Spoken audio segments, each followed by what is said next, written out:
How to fix AutoCAD not loading on Android. Hello everyone, welcome to this channel. I'm Emily and I'm here to help you out today. So without any delay, let's get started. First of all, launch the Play Store application and make sure that you have the latest version of AutoCAD application on your device. As you can see, there's no option of update, which means we have the latest version of the AutoCAD application. So we're going to go back and then make a long press on the AutoCAD application on our device over here and then tap on App Info.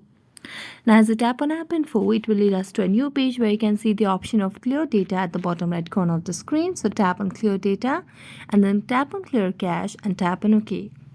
If it's possible for you, you can tap on Clear All Data again and delete all data. After that, go to the app permissions and make sure that you toggle on all the required options such as files and media, location, nearby files, and so on.